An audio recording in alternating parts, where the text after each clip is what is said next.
Sorry. Hi, welcome back to Homestead to Health. My name is Caitlin, and right now is just the beginning of my day for me.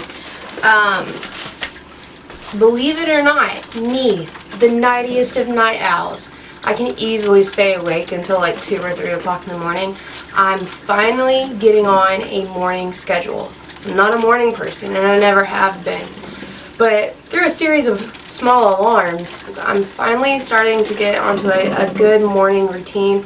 I think that it'd be better for me and for the kids and for the animals outside.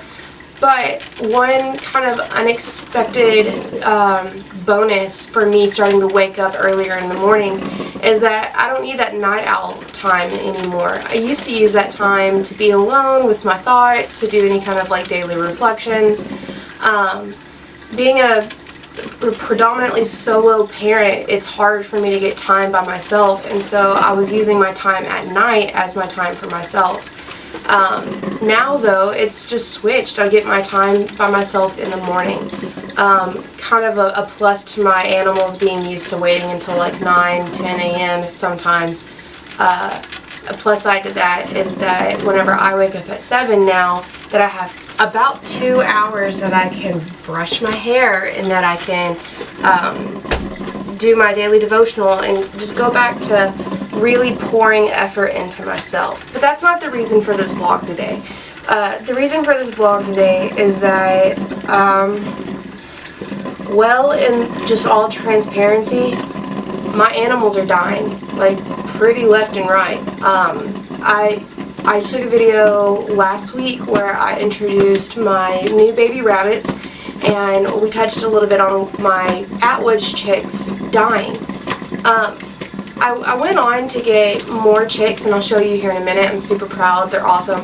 But I went on to get more chicks, and they're healthy and they're doing good. I had built a new brooder to put them in, but the chicks from Atwood's, hopefully when I go out this morning, there won't be any dead. I think finally the weak ones have kind of fallen off, which is very unfortunate, but I mean, it happens sometimes. But honestly, the thing that impacted me the most is I went out yesterday to do my morning chores, and my first litter of rabbits that had been born from doe 2, all but 2 of them had passed. She had rejected her litter. I can't help but take on personal responsibility for these deaths. I know that there's nothing that I could have done to prevent getting a bad batch from Atwood's other than just not having gotten that batch. I have my very best friend. She works within a zoo, and I've been asking her for advice, and I mean, she's been a place of reassurance for me that I'm not really doing anything wrong, that sometimes it just happens, and I needed that reassurance because, like I said, I take these things on so personally. Coffee's ready.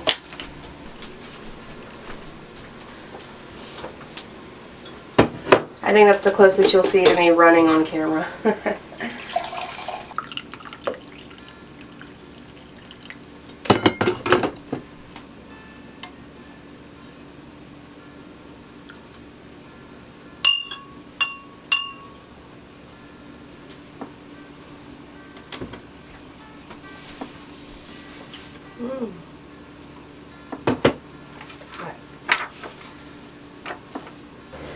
I was able to get my devotional done and some of my record keeping for the animals outside done before I had a kid wake up. Unfortunately, I have to kind of rush outside and do my chores because I just checked the weather and it's supposed to rain pretty soon. So I want to be able to get everything done. I'll continue to do my other stuff in just a little bit. But today is not a day in the life vlog. What am I doing? Like I said before my coffee finished and I was completely taken away from you. Coffee time is very sacred here. I was talking about the rabbits. Unfortunately, the rabbit kits from doe 2, like I said, there are only 2 survivors. The rest of them didn't make it. I'm pretty sure this is because she rejected the litter, but I can't help but feel as if I had some responsibility here that I didn't pay attention to, and I'm thinking that it could be a possibility that what she was using as a brooder not a brooder, as a nest, that bucket, even though it had done a pretty good job as far as like creating a nest, I think that the sun hitting it, it was a very warm day. I'm fearful that they could have got too hot just because I didn't have a proper nesting box put in there for her. Now, I'm not sure that's what happened. I'm not sure if what happened was she rejected them because she hasn't been in there for a while, and I didn't know, or I don't know if they got too warm in there because of something on my part. Because of this, I have decided not to cull her, because, you know, you can't hang a man if you don't believe that they're guilty. And so I'm going to build another nesting box. I'm going to give her body time to recover, and I'm going to be putting a shade panel on the side of the hutch where that rabbit was. I'm going to switch the male to her pen, to her cage, so that in the future the nest warming up won't be really of a threat to me or to the babies, because right now the way it's set up is it's male, female, female, and I'm going to just scoot them down and put the male over here, so that even if after I put up that shade, if it still gets a little warm here, it won't be as detrimental because it's an adult male. And I'm going to put the females over here, and like I said, build that shade, that proper nesting box for that doe. Honestly, it sucks. It sucks not knowing why those babies passed away. It sucks not knowing if I was responsible for it or if it was the mother's fault. I was talking to a friend yesterday. She came and picked up some laying hens from me, and she was encouraging, and she told me, you know, you just realize you're still within your first year. There's going to be lots of trials and errors. There's going to be some mishaps, and it's just something that happens, and it's so unfortunate to me because, like I said, I can't help but take responsibility. Even with the Atwoods chicks, knowing that I couldn't have done anything to prevent that, even knowing that they're sick, I feel because I'm supposed to steward these things and I'm supposed to care for them, that when something like that goes wrong, I can't help but take full responsibility.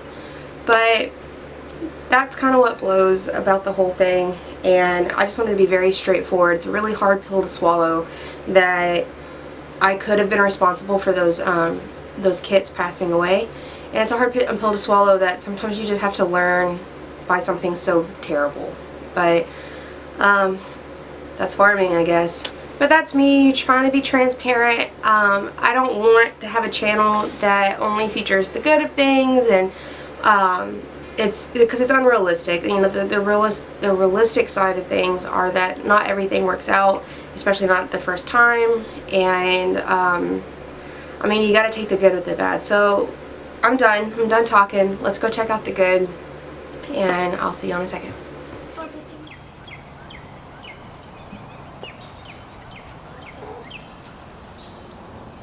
Good luck charm. Finally, I come out to a basket full of live, healthy chicks. That is such a relief for me, you have no idea. Okay, now let's go check out the other chicks. Before I get the chicks out, I want to point out that I built this by myself. This is a chicken brooder / future tractor for anybody like rabbits or chickens that might need this later. It might be where I put like my rooster and a couple of hens together if I want to be very particular about what eggs I'm putting out. So this is going to be very useful. I did build this by myself. I did not record any of it because it's more of like a prototype, but I'm really excited to share this with you in the future. But let's check out what's inside.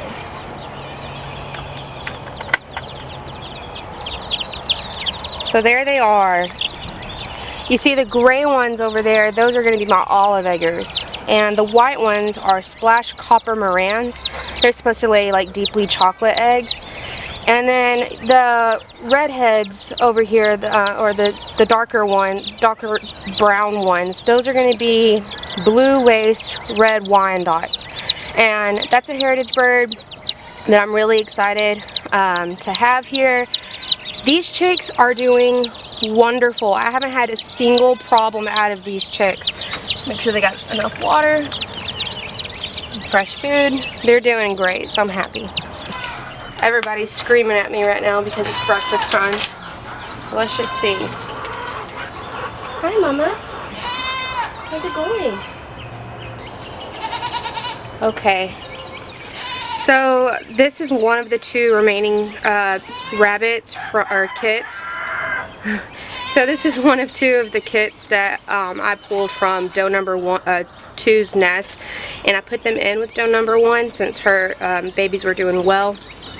And that's because, like I said, I don't know whether it was they got too hot or the mother rejected them, and I didn't want to risk them not being able to pull through, so I went ahead and I put them in with the healthy litter.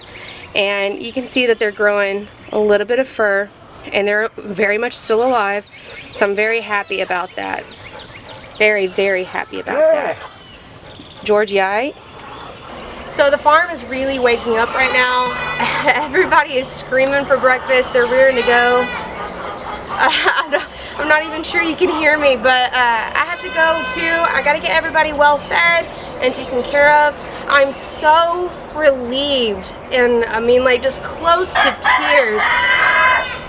Just close to tears that I was able to come outside today and see life, that I was able to come outside and finally not wake up to dead chicks or another dead animal.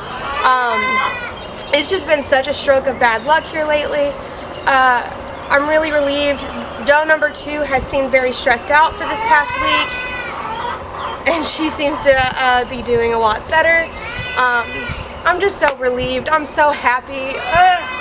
But I mean, this is just a life lesson, and I hope this is an encouragement to you, whether you're farming or you're just dealing with a stroke of bad luck in your own life. That is a really rude rooster. But I hope that this is an encouragement to you that you have to learn to take the good with the bad. That's it for me, guys. I hope that y'all stick around. Thank y'all so much for hanging out with me this morning. I'll see y'all later.